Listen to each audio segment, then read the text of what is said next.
تمام کو السلام علیکم ورحمۃ اللہ وبرکاتہ۔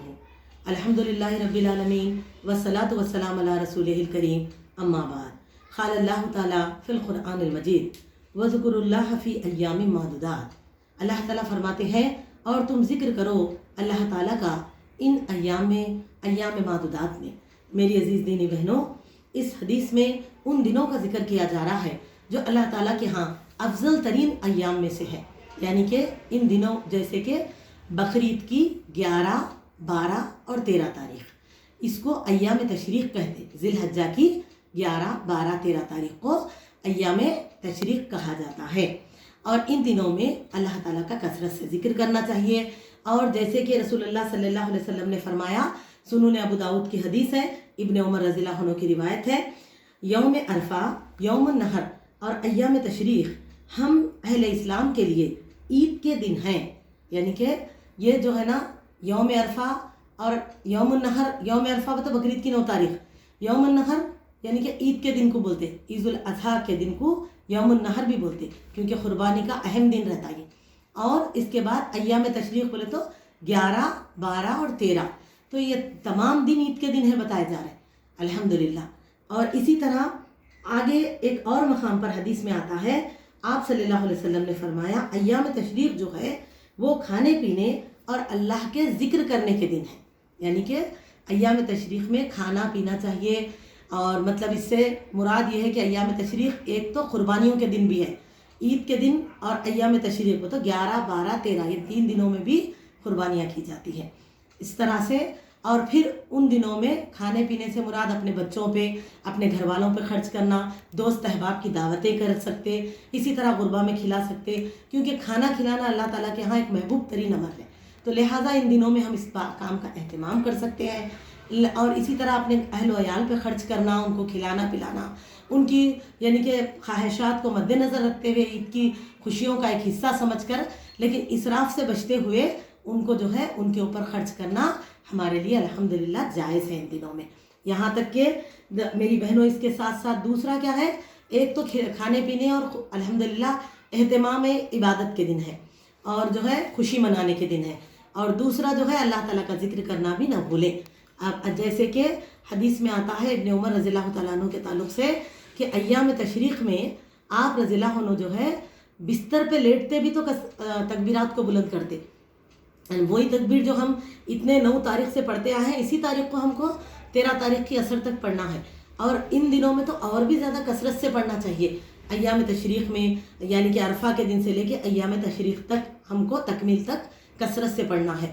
اللہ اکبر، اللہ اکبر، اللہ اکبر، لا الہ الا اللہ واللہ اکبر، اللہ اکبر وللہ الحمد۔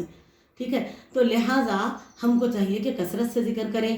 صحابہ جو ہے بازاروں میں، مسجد میں، جہاں جہاں چلتے پھرتے ایام تکبیرات پڑھتے تھے، ہر فرض نماز کے بعد، لیکن پابندی سے پڑھنا، اور اس کے بعد کم سے کم ایک بار بھی علماء اپنے کو بتا رہے، یا ہم جتنا ہم سے ہو سکے ہماری سکت ہے ہم پڑھے، طاقت ہے، اور اس کے ساتھ ساتھ اٹھتے بیٹھتے جاگتے سوتے تکبیرات کو بلند کریں۔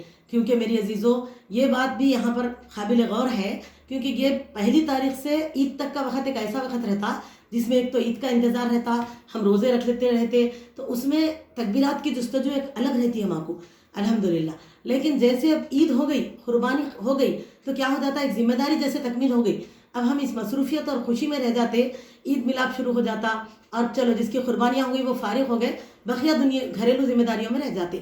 تو میری عزیزوں اسی چیز سے بچیں، ان دنوں کا احساس کریں۔ ایام تشریق بھی اللہ تعالیٰ کے ہاں افضل ترین دنوں میں سے ہے، اور ایام تشریق میں اللہ تعالیٰ کا ذکر کرنا نہ بھولیں، برابر پابندی کریں عبادتوں کی، اور ذکر کثرت سے اللہ تعالیٰ کا ذکر کریں۔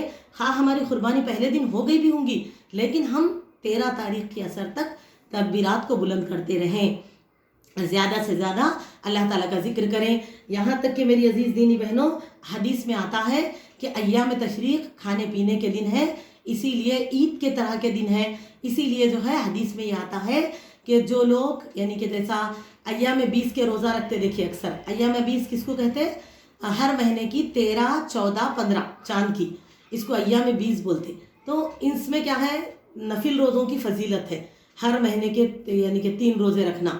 تو ہم میں سے اکثر لوگ کیا کرتے، رکھتے نا یہ روزے، ہر مہینے کی چاند کی 13, 14, 15 کو، لیکن حدیث سے یہ آتا ہے کہ اللہ تعالیٰ کے ہاں ایام تشریق میں روزہ رکھنا منع ہے اللہ تعالیٰ کی طرف سے. تو لہٰذا ہم کو کیا کرنا ہے اب ایام تشریق میں، کیونکہ 11, 12, 13 ایام تشریق میں شمار ہے، تو یہ 13 تاریخ جو ایام 20 کا پہلا دن رہتا، تو روزے رکھنے والے پابندی والے بھی ہیں تو وہ روزہ نہیں رکھنا، سمجھے، ان دنوں میں روزہ رکھنا نہیں ہے ہم کو. اور کھانے پینے کے دن ہے، کیونکہ عید کی طرح کے دن ہے، اسی لیے ہم کو روزہ نہیں رکھنا چاہیے بلکہ کھانا پینا چاہیے. اور اہتمام قربانی اگر ہمیں سہولت نہیں تھی، پہلے دن نہیں کر سکے تو دوسرے تیسرے یہاں تک کہ 13 تاریخ کی عصر تک بھی ہم کو قربانیوں کا وقت ہوتا ہے. تو لہٰذا بقیہ کیا رہے، 2 دن کے روزے رکھ لے سکتے، 14 اور 15 کا. ہر مہینہ 3 روزے رکھنے والے لیکن پہلا 13 کا روزہ نہ رکھیں، کیونکہ یہ ایام تشریق میں شمار ہے. بس یہ 1 مہینے کے لیے، ذی الحجہ کے، بقرعید کے 1 ہی مہینے کے لیے یہ عمل کریں. اس کے بعد پھر ہر مہینہ نارمل عمل کر سکتے. تو اس سے ہمیں کیا پتہ چل رہا کہ ایام تشریق اللہ تعالیٰ کے ہاں بہت محبوب ترین دنوں میں سے ہیں.